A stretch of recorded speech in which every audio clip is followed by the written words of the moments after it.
Boa noite, amada igreja, graça e paz. É um prazer, mais uma vez, estar aqui para compartilhar com os irmãos aquilo que Deus tem falado ao nosso coração através da sua palavra. E nesse momento eu gostaria de convidar a amada igreja que abra a sua Bíblia na carta de Paulo aos Filipenses, capítulo 2, carta de Paulo aos Filipenses, capítulo 2, do versículo 5 até o versículo 11. Na carta de Paulo aos Filipenses, o capítulo 2, do versículo 5 ao versículo 11. Que diz assim: Tende em vós o mesmo sentimento que houve também em Cristo Jesus, que, existindo em forma de Deus, não considerou o fato de ser igual a Deus algo a que devesse se apegar. Mas, pelo contrário, esvaziou-se a si mesmo, assumindo a forma de servo e fazendo-se semelhante aos homens. Assim, na forma de homem, humilhou a si mesmo, sendo obediente até a morte e morte de cruz. Por isso, Deus também o exaltou com soberania e lhe deu o nome que está acima de qualquer outro nome, pelo que o nome de Jesus se dobre todo o joelho dos que estão nos céus, na terra e debaixo da terra. E toda língua confesse que Jesus Cristo é o Senhor, para a glória de Deus Pai. Que Deus abençoe a sua palavra aos nossos corações. Vamos orar. Santo e eterno Deus, graças te damos, ó Pai, por essa oportunidade que o Senhor nos concede de estarmos aqui, nesta comunidade, gozando da bênção, da comunhão com o Senhor e da comunhão com os irmãos. Nós estamos também aqui diante da Tua palavra, uma palavra que é viva, eficaz, mas também reconhecemos, ó Deus, que somos limitados de compreensão e de sabedoria, mas nós te pedimos nesse momento a unção do Teu Espírito, para que o Senhor nos capacite de sabedoria vinda do Senhor, para transmitir a Tua palavra de acordo com a Tua vontade. Prepara os nossos corações para receber a mesma e que possamos sair daqui, Senhor, edificados com a Tua palavra e que possamos, ó Deus, viver uma vida de conformidade com a Tua vontade. Essa é a nossa oração em nome de Jesus. Amém. Eu gostaria de iniciar fazendo uma pergunta, ou até mesmo questionando a você, se já ouviu esta frase, ou se já disse essa frase. O que dizem de mim? O que dizem de mim? Eu acredito que essa frase é bem familiar a você. Porque nós temos a preocupação do que as pessoas pensam de nós. Isso é uma preocupação muito grande. Isso é natural para nas nossas vidas fazer essa pergunta. E qual é a motivação que nos leva a fazer essa pergunta? Muitas vezes nós queremos ser algo ou alguém. Muitas das vezes nós queremos que as pessoas nos vejam como pessoas boas, pessoas elegantes, pessoas bonitas. E muitas das vezes é somente para satisfazer o nosso ego. Mas, irmãos, nós precisamos também entender que essa pergunta é pertinente até para nos desafiar a viver uma vida diferente, a viver uma vida que possa agradar ao Senhor. E é interessante que o próprio Jesus fez essa pergunta. Por que Jesus fez isso? Qual era a motivação de Jesus em fazer essa pergunta? Isso ele fez lá em Marcos, capítulo 8, e versículo 27. Quando ele estava com os discípulos, ele perguntou aos discípulos: o que os homens dizem de mim? O que eles dizem quem eu sou? Quem eu sou para os homens? E aí ele obteve várias respostas. E ele, por fim, perguntou aos discípulos: e vocês, o que dizem que eu sou? Por que Jesus fez essa pergunta a dois grupos diferentes? Porque o mundo não conhecia a Jesus. E a resposta do mundo é que Jesus seria a encarnação de alguns dos profetas. Eles não tinham noção de quem era Jesus. E por que ele perguntou aos discípulos? Porque os discípulos certamente deveriam saber quem era Jesus. Mas somente Pedro teve, eu não digo a liberdade, mas a ousadia de responder: tu és o Cristo, o Filho de Deus. Mas impressionante, irmãos, que Pedro, ele não disse aquilo de si mesmo. Ele, na realidade, também não conhecia quem era Jesus. Mas o próprio Espírito Santo de Deus o revelou. Porque Deus queria realmente mostrar ao mundo quem era Jesus. E no texto de hoje, o apóstolo Paulo tinha uma grande preocupação com a sua igreja, com a igreja de Cristo, para que realmente ela entendesse e compreendesse de quem era Jesus. Quem é Jesus? E aí o apóstolo Paulo diz, no versículo 5 de Filipenses capítulo 2, e nós vamos nos deter para a nossa meditação de hoje, somente no versículo 5. Tende em vós o mesmo sentimento que houve também em Cristo Jesus. Irmãos, para que nós conheçamos, na realidade, qual era o sentimento de Jesus, ou seja, qual era a sua motivação de vir a esse mundo, nós precisamos conhecer quem é Jesus. Foi exatamente isso que Jesus perguntou: o que dizem os homens que eu sou? Qual é a motivação de Jesus ter vindo a esse mundo? Primeiro, nós precisamos entender quem era Jesus. Ou quem é Jesus? Jesus é Deus. Isso está lá relatado em João, o Evangelho de João, capítulo 1, versículos de 1 a 3. Ele era o Verbo estava com Deus e o Verbo era o próprio Deus. Todas as coisas foram feitas por ele e nada do que foi feito se fez sem ele. Então aqui está a prova de que Jesus é o próprio Deus. Jesus é o próprio Deus. E qual foi a motivação de Jesus, sendo Deus, vir a esse mundo, se fazer homem,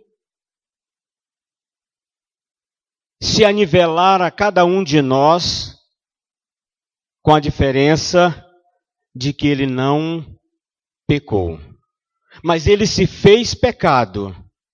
Interessante, irmãos, quando eu estava meditando nisso, esse termo, ele se fez pecado, foi exatamente, ele se fez pecado e foi crucificado, levando todos os nossos pecados para serem crucificados na cruz. Isso é muito interessante. Os meus pecados foram crucificados na cruz com Cristo. Portanto, eu posso dizer hoje graças ao sacrifício de Jesus, porque hoje eu sou filho de Deus, hoje eu sou servo de Deus, e você pode dizer a mesma coisa. Então Jesus, ele, para vir a esse mundo, ele teve essa motivação de realmente se fazer pecado e levar o pecado da humanidade sobre os seus ombros até a cruz. Isso foi um alto preço que ele pagou. Um preço tão alto que lá na cruz, o próprio Pai virou as costas. Quando ele diz, Eloi, Eloi, lama sabachthani, Deus meu, por que me desamparaste? Eram os meus pecados, eram os seus pecados que Jesus havia levado na cruz, para que eu não fosse condenado eternamente. Porque eu estava sentenciado a isso. Nós estávamos sentenciados a isso. Então Paulo, com essa preocupação, para que a igreja pudesse ter esse mesmo sentimento que Jesus tinha em obedecer ao Pai. O sentimento de Cristo, ele teve o sentimento maior de Jesus, era obedecer ao Pai. A motivação maior de Jesus a esse mundo era obedecer ao Pai. E qual era o propósito de Deus para Cristo aqui nesse mundo? Era salvar o homem. E através da salvação do homem, Deus seria glorificado através de Jesus. Então a nossa salvação é a glorificação de Cristo para com Deus. Isso está lá em João capítulo 12, versículo 27 e 28, que Jesus veio para glorificar a Deus. Jesus também veio, a motivação de Cristo vir a esse mundo foi buscar e salvar o perdido. Não simplesmente para ser um mártir da história. Jesus, ele não veio aqui buscar fama. Até porque nós sabemos que ele criou todas as coisas. Está lá, como nós falamos lá em João capítulo 1, versículo de 1 a 3, ele fala que ele fez o mundo e tudo que nele há. E ele vindo ao mundo, nada mais justo seria se ele fosse famoso, se ele recebesse todas as honras e todas as glórias. Mas ele foi rejeitado. Nós sabemos a história do próprio Jesus. Ele veio e foi rejeitado pelos seus. Está lá também relatado, lá em João capítulo 1, do versículo 12 em diante, fala que ele foi rejeitado. Veio para o que era seu e os seus não receberam. Os seus não receberam. Mas a todos quanto receberem, ele nos deu a bênção da salvação.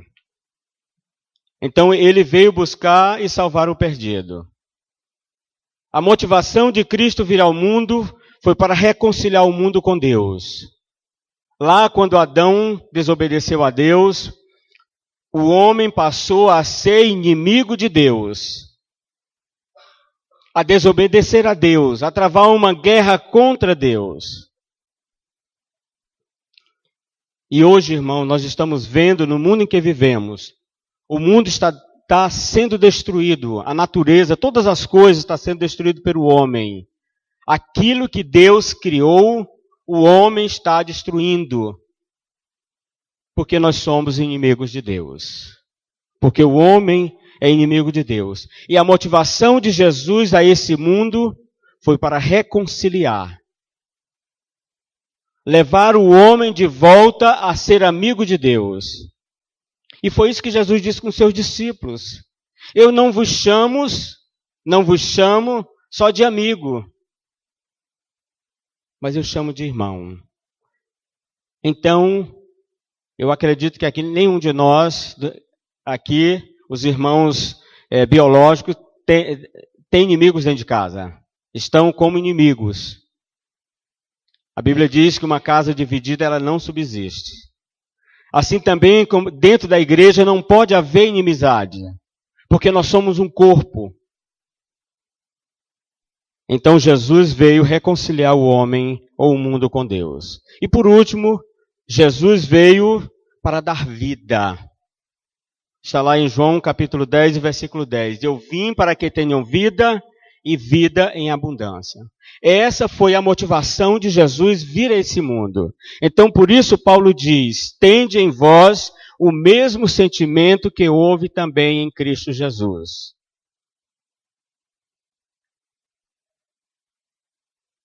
E agora nós podemos fazer um paralelo. Qual é o nosso sentimento para com Deus? Para saber qual é o nosso sentimento para com Deus, nós precisamos saber quem é o homem.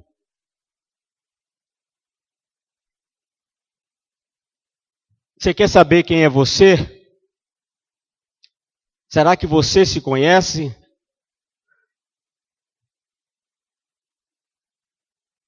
Lá em 2 Timóteo,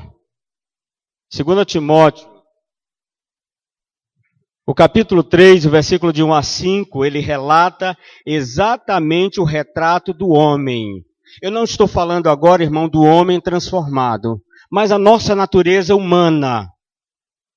Aquilo que nós somos interiormente. A nossa velha natureza, que nós convivemos com ela. Nós fomos transformados pelo sangue de Cristo, mas nós convivemos com duas naturezas. O homem velho ainda continua dentro de nós, existindo. E veja quem éramos nós ou quem somos nós. 2 Timóteo 3, de 1 a 5, diz assim, sabe, porém, isto, nos últimos dias, eu gostaria de ler nessa outra versão, que ela tem 2 Timóteo 3, sabe, porém, isto, nos últimos dias haverá tempos difíceis, pois os homens amarão a si mesmos, serão gananciosos, arrogantes, presunçosos, blasfemos, desobedientes aos pais, ingratos, ímpios, sem afeição natural, incapazes de perdoar, caluniadores, descontrolados, cruéis, inimigos do bem, traidores, inconsequentes, orgulhosos, mais amigos dos prazeres do que amigos de Deus. Essa é a nossa natureza. E Paulo, diante dessa situação, conhecendo quem ele era, quem nós somos, ele exorta a igreja de Filipos a viver, a ter o sentimento que houve em Cristo Jesus. Nós vimos que Jesus é Deus. Veja o que diz os versículos.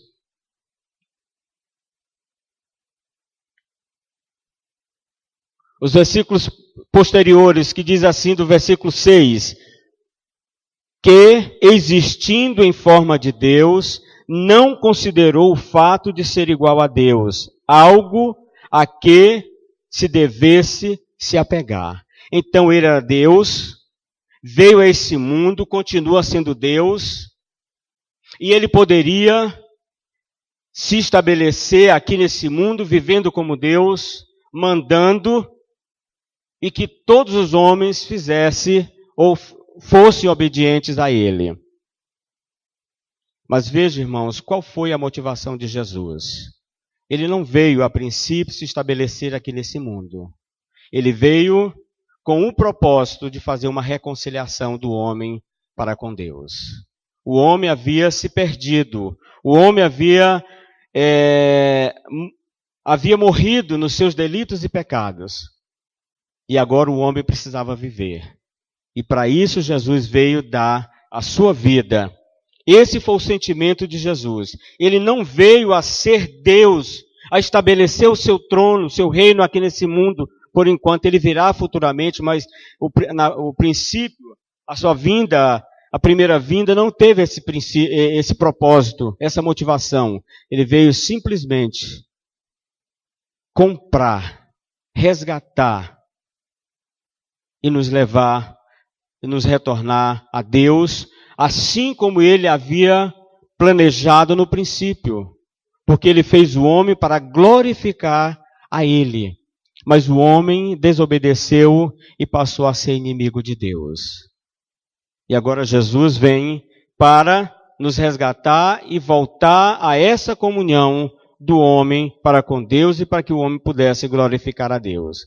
Então Jesus, ele se humilhou. Ele foi um exemplo. Ele veio para servir e não para ser servido. Nós vemos ali no caso do lava-pés, aquela cerimônia lá na casa, no lugarejo Betânia, na casa do curtidor. Não era isso? Então ele esteve lá e naquele momento ele foi lavar os pés dos discípulos, demonstrando a sua humildade. Ele como mestre, como Senhor, não seria ele a pessoa indicada para lavar os pés.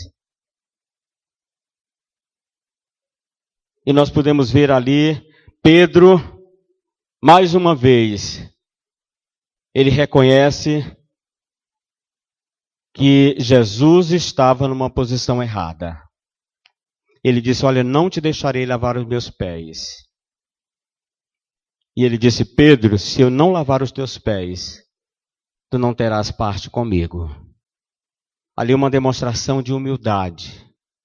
Uma demonstração de exaltação a ele mesmo. E as pessoas não entenderam.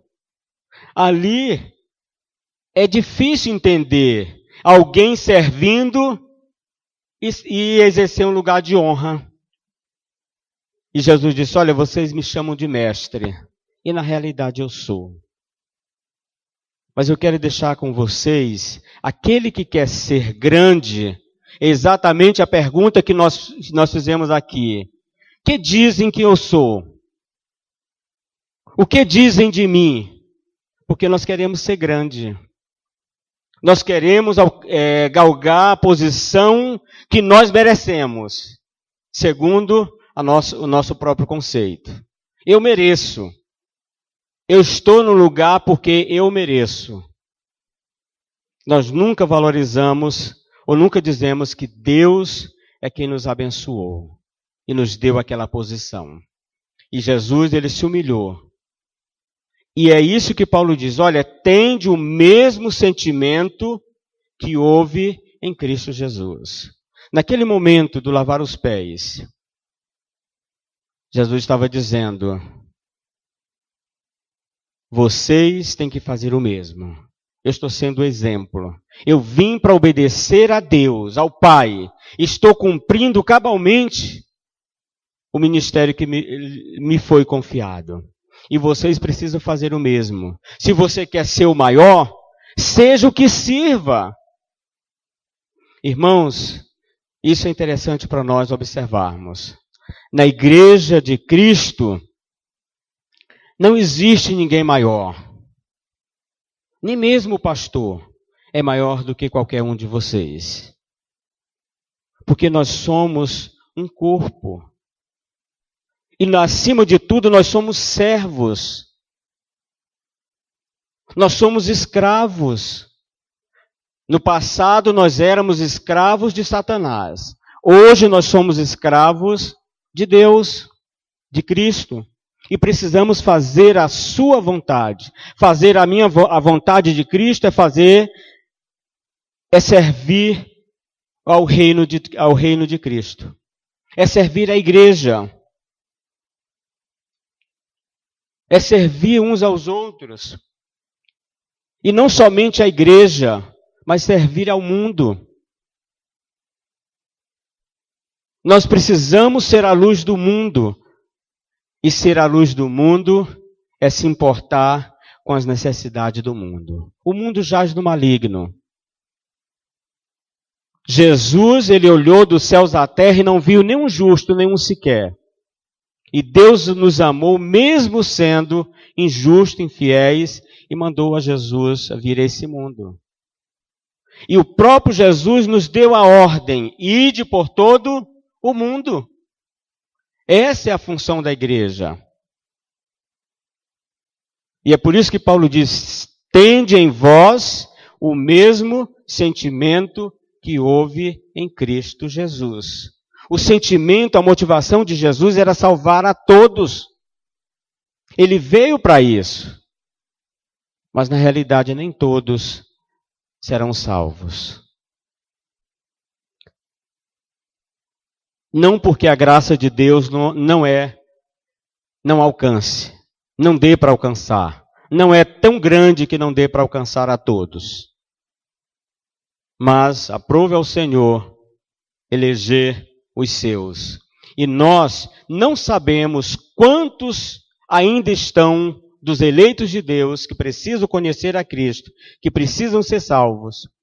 E é por isso que Paulo diz: tende em vós o mesmo sentimento que houve em Cristo Jesus. Jesus, 3 anos e meio que ele passou aqui no nosso meio, ele trabalhou diuturnamente na obra de Deus. E é interessante, irmãos, que ele, lá na cruz, ele diz: Pai, tudo está consumado. E esse mesmo Paulo, que ele está nos exortando hoje a ter o sentimento de Cristo, ele disse essa mesma coisa: combati o bom combate, completei a carreira e guardei a fé. Tudo aquilo que lhe for ordenado, que lhe for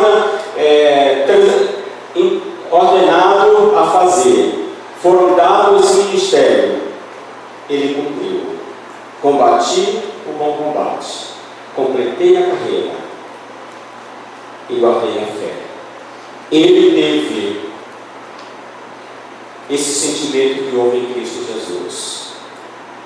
E a pergunta que nós gostaríamos de fazer nesse momento: será que eu e você temos obedecido à vontade de Cristo, ou ir de Cristo? Será que nós temos sido imitadores de Cristo? Será que nós temos esse mesmo sentimento, essa mesma motivação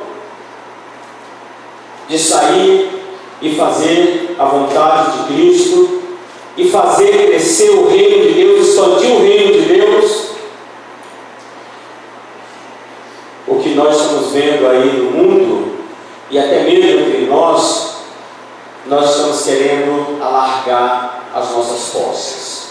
Estamos trabalhando de maneira assim, frenética, para aumentar o nosso patrimônio. Temos uma casa, queremos mais uma. Temos um emprego, queremos mais um. Então nós estamos trabalhando com esse afinco de crescer, de aumentar as nossas posses, os nossos ganhos.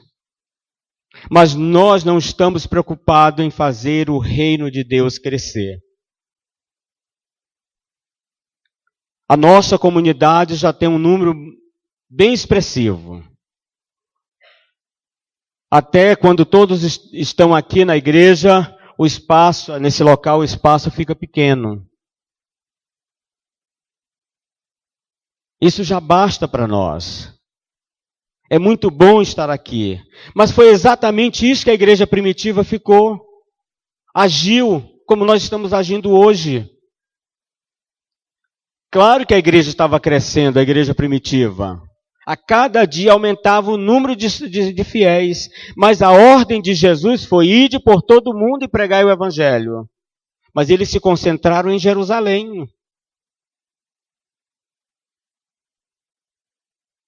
E foi preciso Deus colocar uma grande perseguição na igreja primitiva e expulsá-los, esses irmãos, lá de Jerusalém, para que eles fossem até Samaria, Judéia e até os confins da terra.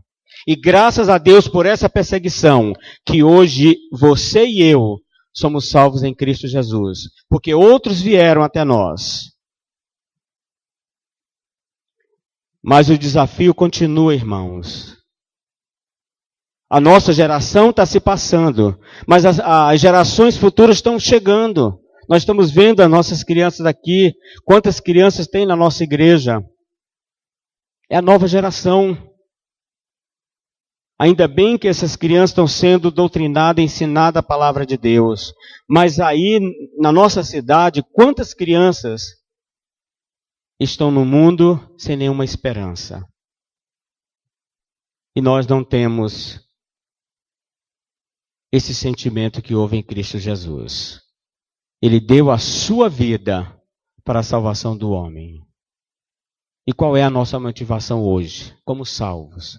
Nós fomos salvos para glorificar o nome do Senhor. E depois de salvo, nós temos uma ordenança. Ide, fazei discípulo de todas as nações, batizando-os em nome do Pai, do Filho e do Espírito Santo. É uma obrigação nossa, é um dever nosso. E o sentimento deve ser esse de Jesus, o mesmo de Jesus. Jesus alcançou o mundo inteiro, não na sua época lá, mas ele alcançou Jerusalém, ele alcançou a Judéia, ele alcançou Samaria. E daí ele deu a ordem, agora é com vocês. E vocês levarão o evangelho, essa palavra, a todas as nações. Mas até o fim, quando Jesus voltar, não tenha nenhuma nação, nenhum povo, nenhuma tribo que não tenha ouvido da palavra de Deus. Mas você pode perguntar, pastor, e aí? Bem-aventurados aqueles que foram. Eles vão receber muito bem, servo bom e fiel. E o que receberei? Se Deus me chamou, se Deus me elegeu, se Deus me salvou, e se eu fiquei de braços cruzados? Qual é a minha recompensa? Vamos ver qual foi a recompensa de Jesus? Por ele ter feito, obedecido a palavra de Deus? Olha lá os versículos seguintes. Que existindo em forma de Deus, não considerou o fato de ser igual a Deus algo a que se devesse se apegar. Mas, pelo contrário, esvaziou-se a si mesmo, assumindo a forma de servo e fazendo-se semelhante aos homens. Assim, na forma de homem, humilhou-se a si mesmo, sendo obediente até a morte e morte de cruz. Veja como Cristo foi obediente ao Pai. Qual foi a recompensa dele? Veja o versículo 9. Por isso, Deus também o exaltou com soberania e lhe deu um nome que está acima de qualquer nome, para que ao nome de Jesus se dobre todo o joelho dos que estão nos céus, na terra e debaixo da terra. E toda a língua confesse Jesus Cristo é o Senhor, para a glória de Deus Pai. Então essa foi a recompensa de Jesus. E qual é a recompensa sua? Qual é a minha recompensa? Quando Cristo vier e for nos chamar para a prestação de conta. A Bíblia nos dá duas respostas. A primeira, muito bem, servo bom e fiel. Foste fiel no pouco, e sobre o muito te colocarei. Entra no gozo do teu Senhor. Essa é uma das respostas. Esse é um dos galardões que nós vamos receber para aqueles que obedeceram fielmente à vontade de Cristo. Aqueles que tiveram o mesmo sentimento, que fizeram aquilo que Jesus ordenou. Mas para aqueles que não fizeram, ele vai dizer o quê? Maldito. Como é que ele diz? Apartai-vos de mim, maldito, para o fogo eterno. Claro que é uma outra conotação, mas claro que nós, os salvos, não vamos para o inferno, mas deixamos de receber a recompensa. Somos salvos, sim, mas sem galardão, sem honra, sem privilégio. Salvo como através do fogo, chamuscado pelo fogo. E isso não é bom para nós. Claro que o nosso sentimento não deve ser para ganhar alguma coisa, como é o nosso sentimento hoje. Nós fazemos tudo para ser recompensado. Se não somos, somos ofendidos. Quantas pessoas já saíram desta igreja, dessa comunidade, porque não foram reconhecidos ou reconhecidas? Porque nós estamos atrás de reconhecimento. Mas Jesus não esteve atrás de reconhecimento. Até porque ele era Deus. E se ele fizesse isso, era justo. Porque ele era Deus. Mas quem eu sou? Um miserável pecador. Sem direito a nada. Mas Jesus diz, aquele que me segue, o Pai o honrará. A recompensa vem do Senhor. E é por isso que o apóstolo Paulo diz, irmãos, tenham o mesmo sentimento que houve em Cristo Jesus. E para ter esse sentimento em Cristo é preciso fazer três coisas. Primeiro, nós estamos concluindo. Fazei, pois, morrer a vossa natureza terrena. A primeira coisa que nós precisamos fazer para ter o sentimento de Cristo Jesus é fazer morrer a nossa natureza. Porque nós queremos ser o mestre. Nós queremos ser servido. Nós queremos receber o lugar de honra. E a Bíblia nos ensina, lá o próprio Paulo ensina em Colossenses capítulo 3, e o versículo 5 diz assim, fazei, pois, morrer a vossa natureza terrena. Aí ele cita o que a natureza terrena produz. Então eu preciso primeiro matar essa natureza terrena. Crucificar na cruz de Cristo.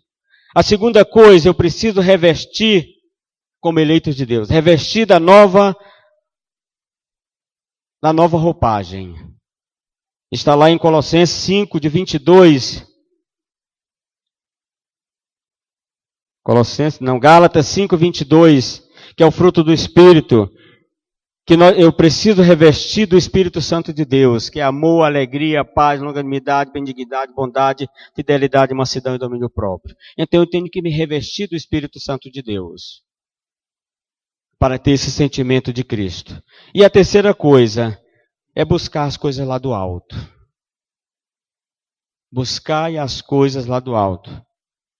Podemos ver em Colossenses, aqui no capítulo 3, o versículo 1 e 2. Portanto, se fortes ressuscitados juntamente com Cristo, buscai as coisas lá do alto, onde Cristo vive, assentado à direita de Deus. Pensai nas coisas lá do alto, não nas que são aqui da terra. Então, para servir, ter o sentimento de Cristo, nós precisamos buscar as coisas lá do alto. Nós precisamos pensar nas coisas lá do alto. E até porque nós estamos buscando as coisas aqui do mundo. Nós estamos querendo nos conformar com este mundo. E João diz, não ameis o mundo e nem as coisas que há no mundo. E nós somos, irmãos, muito apegados às coisas desse mundo. E é por isso que nós não temos a mesma motivação de Cristo Jesus. De sair, deixar. Jesus deixou os céus. E nós não somos capazes de deixar o nosso emprego para servir ao Senhor. Porque achamos que vamos morrer de fome. Nós não somos capazes de deixar nada, nem tampouco tirar o nosso salário e dar em prol do reino de Deus, porque nós achamos que vamos morrer de fome. Mas Jesus deixou os céus. Veja o que é isso. Paulo diz que olhos jamais viram, ouvido jamais ouviu, e jamais se penetrou no coração do homem o que Deus tem preparado para nós. E qual é o nosso sentimento para com o reino de Deus? Para isso eu preciso fazer uma autorreflexão na minha vida. Jesus teve o sentimento de me dar vida. Eu estava morto. E Ele me deu vida. Talvez alguém dentro da sua casa, na sua família, ainda continua morto. O que você tem feito?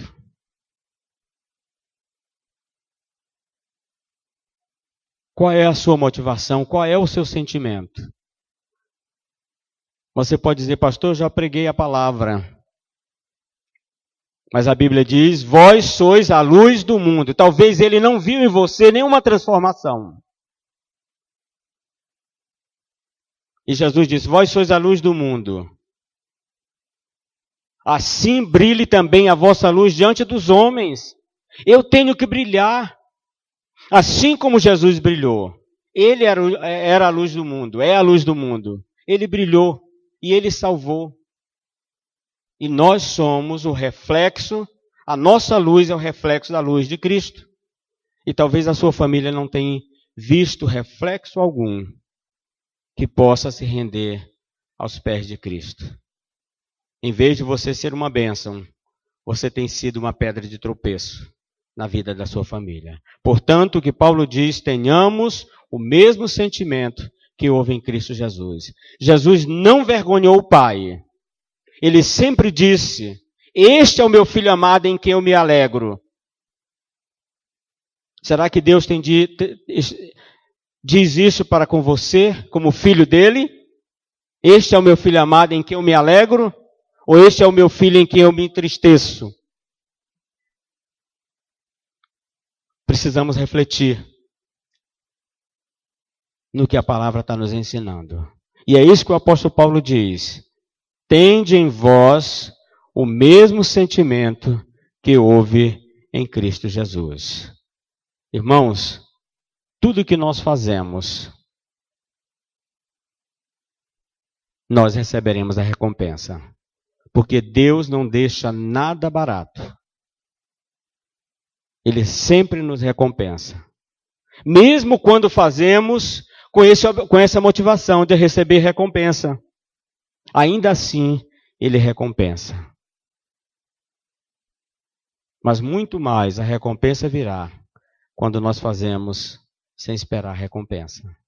Porque Deus, Ele conhece todas as coisas.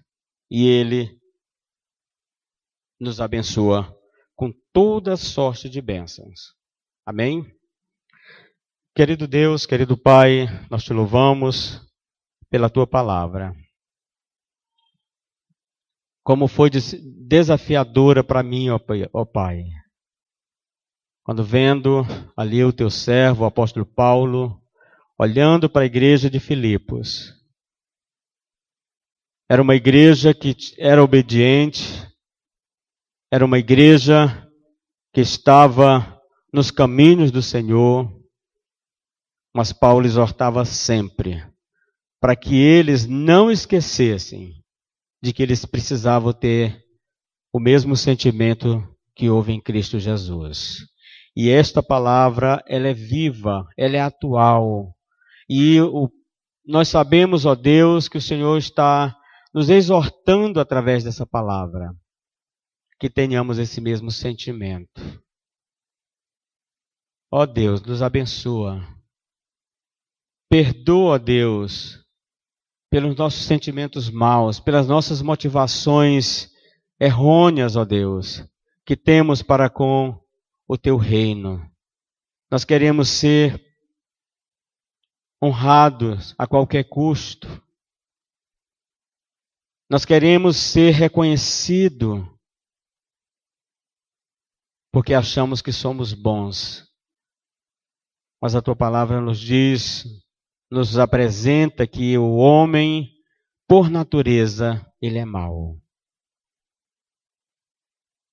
Mas, ó Deus, nós Te louvamos, porque é pela Tua graça, graciosamente, o Senhor tem nos alcançado, independentemente daquilo que somos. Mas nós Te louvamos porque o Senhor é bondoso e misericordioso e a Tua misericórdia dura para sempre. As tuas misericórdias são as causas de não sermos consumidos. E por isso, ó Deus, que nesta noite possamos ser desafiados a viver ou a ter esse sentimento de Cristo Jesus. E possamos, ó Deus, ombrear como igreja do Senhor Jesus em dar continuidade ao ministério que o Senhor começou aqui. E o Senhor nos deu essa orientação de ir e fazer discípulo de todas as nações.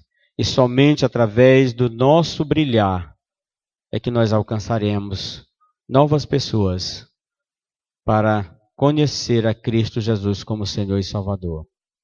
Nos abençoa, portanto, nessa noite. Essa é a nossa oração em nome de Jesus. Amém.